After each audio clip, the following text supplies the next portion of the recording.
হযরত আলী রাদিয়াল্লাহু তাআলা আনহু বলেন, যে ব্যক্তি এই দোয়াটা প্রতিনিয়ত পড়বে, আল্লাহ পাক রব্বুল আলামিন তাকে গোপনীয় সম্পদের মালিক আমার আল্লাহ তাকে বানায় দিবেন। গোপনীয় সম্পদের মালিক বানিয়ে দিবেন। এমন সম্পদের মালিক আমার আল্লাহ আপনাকে বানিয়ে দিবেন। আপনাকে আল্লাহ পাক যদি সম্পদের মালিক বানান, এই পৃথিবীর কোনো মানুষ হাজারো চেষ্টা করলেও আপনাকে আর গরিব বানানোর কোনো ক্ষমতা আর কাহারও নাই। ইন্নাল্লাহা আলা কুল্লি শাইইন কাদির। সমস্ত কিছুর একমাত্র ক্ষমতাবান হচ্ছে আল্লাহ পাক রব্বুল আলামিন। মনে রাখতে হবে, হাদিসের ভিতরে আসছে, যদি কোনো ব্যক্তি এই দোয়াটা প্রতিনিয়ত পড়ে, আল্লাহ পাক রব্বুল আলামিন তাকে দুনিয়া এবং আখিরাতে 4টি পুরস্কার আমার আল্লাহ দান করেন। পুরস্কারটা কি? আগে পুরস্কারটা আমরা জানি, তারপরে ইনশাআল্লাহ আমি দোয়াটা বলবো। যে দোয়াটা পড়লে হযরত আলী বলেন, গোপনীয় সম্পদের মালিক আপনি হয়ে যাবেন, অনারা টাকা পয়সার মালিক আপনি হয়ে যাবেন, ধন দৌলতের মালিক আপনি হয়ে যাবেন ইনশাআল্লাহ। সম্পদের মালিক হওয়া এটা তো কোনো খারাপ বিষয় না।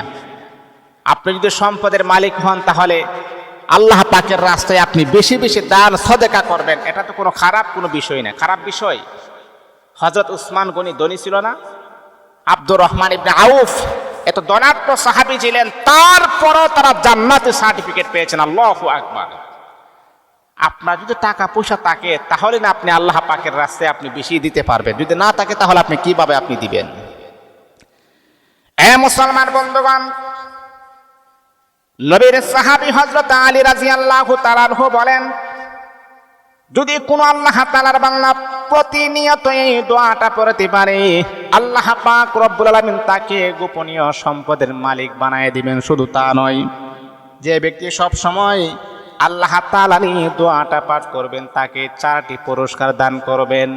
2টা হলো দুনিয়াতে, আর 2টা হলো আখিরাতে আমার আল্লাহ তাআলা জাযা এবং বদলা দান করে দিবেন।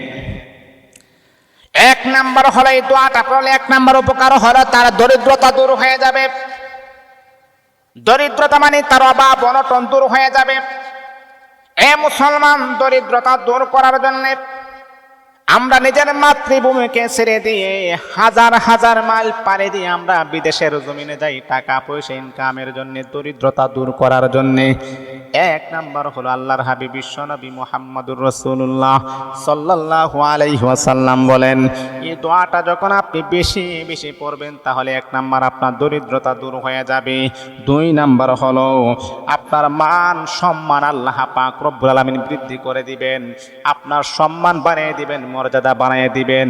অনেক মানুষ দেখবেন সম্মান পর্যাপ্ত পরিমাণের সম্মান পাওয়ার জন্য টাকা পয়সা বিলীন করে, টাকা পয়সা দেয়, মানুষ যেন তাকে মূল্যায়ন করে, মানুষ যেন তাকে সম্মান করে। অনেক মানুষ দেখবেন টাকা পয়সা খরচ করে, মানুষ যেন তাকে সম্মান করে, মানুষ যেন তাকে মর্যাদা দেয়, কিন্তু তারপরে পর্যাপ্ত পরিমাণের সম্মান পায় না। যদি আপনি আল্লাহ পাক রব্বুল আলামিনের হাবিব বিশ্বনবী মদিনার কামলিওয়ালা নবী বড় সুন্দর করে বলেছেন, এই দোয়াটা যদি আপনি প্রতিনিয়ত পড়তে পারেন, আল্লাহ প্রদত্ত সম্মানের মালিক আমার আল্লাহ আপনাকে বানায়া দিবেন। আল্লাহ যাকে সম্মান দান করেন, আল্লাহ যার মর্যাদা বাড়ায়া দেন, টাকা পয়সা দিয়েও সেই সম্মানের দিকে আপনি যাইতে পারবেন না, সেই সম্মান আপনি কখনো অর্জন করতে পারবেন না। 3 নাম্বার হচ্ছে আখিরাতে যে 2টা পুরস্কারের মধ্যে 3 নাম্বার হচ্ছে কবরের আযাব আল্লাহ পাক রব্বুল আলামিন মাফ করে দিবেন। আল্লাহু আকবার, আল্লাহু আকবার।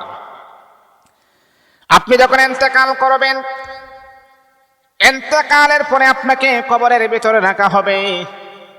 ফারিকুম ফিল জান্নাতি ওয়া ফারিকুম ফিস সাইর। কবরের 2টা দিক হবে, একটা হবে জাহান্নাম আর একটা হবে জান্নাত। কবরটা হয়তো জাহান্নামের গর্ত হবে, অত জান্নাতের বাগান হয়ে যাবে। এই দোয়াটা যদি আপনি প্রতিনিয়ত পড়তে পারেন, তাহলে আল্লাহ পাক রব্বুল আলামিন আপনার কবরের আযাবকে আমার আল্লাহ মাফ করে দিবেন। 4 নাম্বার হচ্ছে জান্নাতবাসী আমার আল্লাহ করে দিবেন। আপনাকে কখনোই আমার আল্লাহ জাহান্নামে নিক্ষেপ করবেন না। খুবই চমৎকার, খুবই ইম্পর্টেন্ট, খুবই দামি একটি দোয়া, যে দোয়াটা পড়লে নবীর সাহাবী, নবীর জামাতা হাসান আর হুসাইনের বাবা হযরত ফাতিমার স্বামী, নবীর আদরের কন্যার স্বামী হযরত আলী বলেন, যে এই দোয়াটা পড়লে আল্লাহ পাক গোপনীয় সম্পদের মালিক বানাবেন। আল্লাহু আকবার। শেরে খুদা আলী বলেন দোয়াটা কি? আপনি যদি সদা সর্বদা দোয়াটা পড়তে পারেন, দোয়াটা হলো লা ইলাহা ইল্লাল্লাহুল মালিকুল হাক্কুল মুবিন। আমি আবারও বলছি, আপনি পড়বেন লা ইলাহা ইল্লাল্লাহুল মালিকুল হাক্কুল মুবিন, লা ইলাহা ইল্লাল্লাহুল মালিকুল হাক্কুল মুবিন। এই দোয়াটা যদি আপনি প্রতিনিয়ত পড়তে পারেন, কমাস কম প্রতিদিন আপনি 500 বার অথবা 1000 বার আপনি পড়বেন। আর বলবেন রব্বুল আলামিন, আমি বড় অভাবে আছি আল্লাহ, আমি বড় অনটনে আছি আল্লাহ, আমি বড় ঋণগ্রস্ত আছি আল্লাহ, আমি বড় পেরেশানির ভিতরে আছি আল্লাহ, তুমি ছাড়া তো কেউ নাই, তুমি ছাড়া তো আমাকে উদ্ধার করার মতো কোনো ক্যাপাসিটি নাই আল্লাহ, আমি তো ঋণগ্রস্ত হয়ে গেলাম, আমার ঋণ আমি পরিশোধ করতে পারতেছি না। পাওনাদার আমার বাড়িতে চলে আসে, তাদেরকে কিভাবে তাদের পাওনা আমি পরিশোধ করব? আল্লাহ আপনি আমাকে একটা ব্যবস্থা করে দেন, আল্লাহ আপনি আমাকে একটা ব্যবস্থা করে দেন।